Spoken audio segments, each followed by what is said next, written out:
Olá pessoal, continuando nossas aulas sobre o romantismo no Brasil, hoje nós vamos tratar um pouco sobre a introdução do romance na literatura brasileira, né? Ou melhor dizendo, a introdução do romance romântico na literatura brasileira.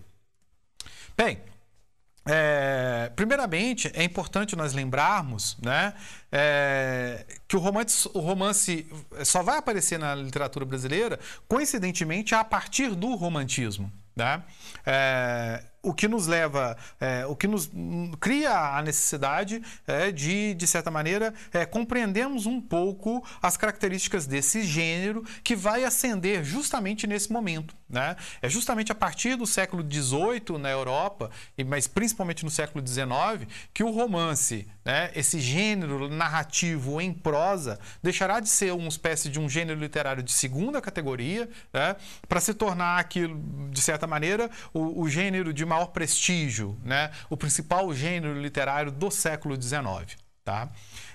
Bem, isso no caso da literatura brasileira vai acontecer por volta da década de 30, ali de 1830, né, quando a partir da recepção, a partir da leitura, né, pelo público, pelos escritores brasileiros de romances de autores europeus, de autores estrangeiros, nós vamos começar a ter também aqui, no caso do Brasil, a produção, né, também de romances, de narrativas em prosa. Bem, mas que gênero é esse, o romance? Né? Alguns aspectos precisam ser comentados para uma melhor concepção ou para uma melhor compreensão desse objeto. Primeiro, trata-se de um gênero literário aberto, né? Nesse sentido, um gênero anticlássico, universal, irregular, ou seja, é um gênero literário que não vai estar submetido àquelas normas, né, dos gêneros literários clássicos tradicionais, né, normas rígidas que não permitiam, de certa maneira, a mistura de elementos distintos ou que não se abriam, muitas vezes, a objetos de qualquer natureza, né, de qualquer realidade, a personagens de qualquer classe ou de diferentes classes sociais. Então, nesse sentido, podemos dizer que o romance, como gênero literário, né, vai se revelar um gênero relativamente amorfo, ou um gênero que pode se moldar a qualquer personagem, a qualquer enredo, a qualquer história, a partir unicamente da capacidade, do talento, da habilidade do seu autor. Outro aspecto muito importante, né, também do romance é que ele será um gênero acessível a um público leitor em franca expansão. A partir da Revolução Francesa, a partir da queda do antigo regime, né, a partir da ascensão da burguesia e de um certo movimento de democratização da educação, da cultura, nós teremos no século XIX, né, no caso brasileiro também, a partir da vinda da família real, né, que vai trazer para a realidade brasileira vários elementos, vários dispositivos até então restritos à metrópole. Bom, mas a partir deste contexto, nós teremos uma significativa ampliação do público leitor. Né? Cada vez mais leitores que vão ler, que vão consumir obras literárias, que vão consumir jornais, né? Que vão consumir revistas. Bem, esse público é um público mais amplo, né? E é um público que não vai ser formado, né? A partir daquela tradição, daquela tradicional escola clássica. Né? Então, um público que vai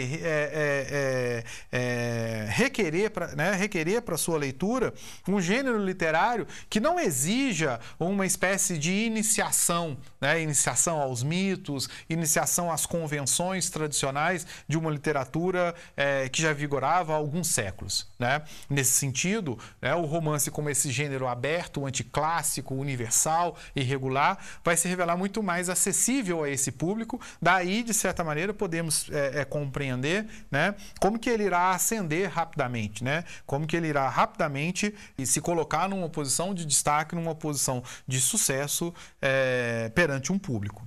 Tá? Nesse contexto, né, é importante destacarmos que o romance também vai contar, né, com um progressivo desenvolvimento da imprensa, né, dos jornais e também da indústria do livro. né? Com o desenvolvimento de livrarias, né? De gráficas e coisas do tipo que vão, de certa maneira, fomentar, alimentar significativamente esse mercado da leitura. Outro aspecto muito importante do romance, né, e que de certa maneira também se harmoniza com características do próprio romantismo, né, é uma certa vocação histórica e sociológica. Né? Como eu disse, vocação histórica e sociológica do romance como do próprio romantismo. E o que seria exatamente essa vocação histórica e sociológica? Bom, nós podemos entendê-la como um interesse pelo comportamento humano, né? Não somente por si só, né? Mas o interesse pelo comportamento humano em função, em relação do meio em que esses homens vivem, né? E de suas relações sociais. Então, esse interesse, essa vocação, né? Essa vontade de compreender, né? O homem e a sua relação com outros homens e com o seu meio, né? Vão, de certa maneira, se retroalimentar, né? Vocação que vai estar, de certa maneira, ligada tanto ao romantismo, como perspectiva, como viés estético, né? Quanto ao romance como gênero literário. Né? E também em relação a isso, né? Justamente por causa dessa vocação histórica e sociológica, por conta desse interesse, né, de compreender essas relações entre homem, meio e sociedade, né, é que nós poderemos também identificar nesse gênero, né, a preocupação com as leis de causalidade e verossimilhança. Ou seja, o romance vai se constituir como um gênero literário em que os acontecimentos, as características dos personagens, né, o desenrolar do enredo terá que respeitar, de certa maneira, né, certas leis de causalidade. Né? Olha, o enredo se desdobra assim por conta de um acontecimento anterior, né? A personagem tem certa característica porque no passado ela vivenciou tal experiência, né? E tudo isso também situado dentro também de uma perspectiva de respeito à verossimilhança, né? Verossimilhança é aquela questão de que não é necessariamente verdade, é ficcional, mas que é passível de ser verdade, né? Um certo respeito, vamos dizer assim, pelas leis naturais, né? pelas leis do cotidiano, né? Pelos comportamentos humanos convencionais. Bem, no caso brasileiro, né? A introdução do romance ela vai ser marcada pelos seguintes aspectos, todos eles muito relevantes, tá? Primeiramente, né, as novas necessidades de expressão de uma sociedade que vem se transformando. No caso, a sociedade brasileira, que passou por um processo de independência política, que vem passando por um processo de crescimento econômico, de urbanização, né, de desenvolvimento de aburguesamento também, podemos dizer, tá? Então, as novas, um novo indivíduo e uma nova sociedade vão se desdobrar numa nova visão de indivíduo, numa nova visão de sociedade, que vai exigir exatamente, né, ou que vai criar exatamente novas necessidades de expressão. Né? Diferentes daquelas até então oferecidas pela literatura clássica, com os seus gêneros tradicionais, com os seus gêneros rígidos, de certa maneira moldados a partir de outras visões de indivíduo e de outras visões de sociedade. Então, nesse sentido, podemos falar então de novas necessidades de expressão que vão contribuir para a introdução do romance na cultura, no cenário, na literatura brasileira. Outro aspecto muito importante, a influência estrangeira, né? Ou seja, as obras exemplares dos autores ilustres, né? Da literatura francesa, da literatura inglesa, da literatura europeia de maneira geral, né? Obras e autores que serão lidos pelo público. Desse público farão parte os escritores brasileiros, né? E a partir desse exemplo, a partir desses modelos, esses autores serão levados, né, a também produzirem romances. Então, a influência estrangeira também muito relevante, muito significativa para a introdução do romance no Brasil. Outro aspecto também fundamental, a receptividade do público, né? Já que a expansão de um público ledor no Brasil, em função de toda a transformação, né, que essa passagem do século XVIII para o século XIX vai trazer, né, uma certa democratização da escola, da leitura e tudo mais, né? Um público não inicializado em toda aquela convenção, em todas aquelas normas, em toda aquela tradição clássica, né? Esse público será um público bastante receptivo ao romance como gênero literário, né? Pois se trata de um gênero que não vai exigir nenhum tipo de iniciação teórica, né? E que vai atender também ao gosto desse público, né? Vai atender justamente à necessidade desse público por histórias, por narrativas que também tenham uma certa carga de fantasia, uma certa carga de aventura, né? Então, carga que o romance, de certa maneira, tradicionalmente vai trazer, né? Então, a receptividade do público também é um elemento muito importante para a compreensão da introdução do romance na literatura brasileira. E, por fim, certa compatibilidade ideológica, né? Ou um certo caráter pedagógico do romance, né?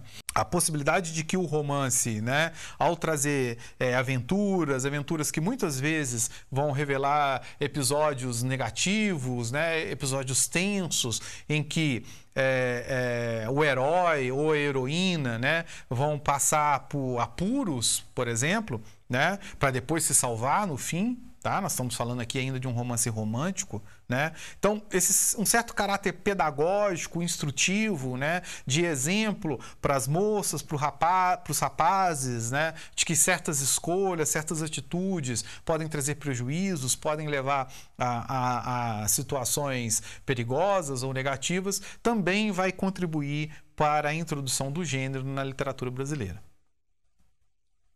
Assim como nós podemos dividir a poesia romântica brasileira em 3 fases ou 3 gerações, o romance ou a prosa romântica brasileira também poderá ser dividida, mas não em gerações, né?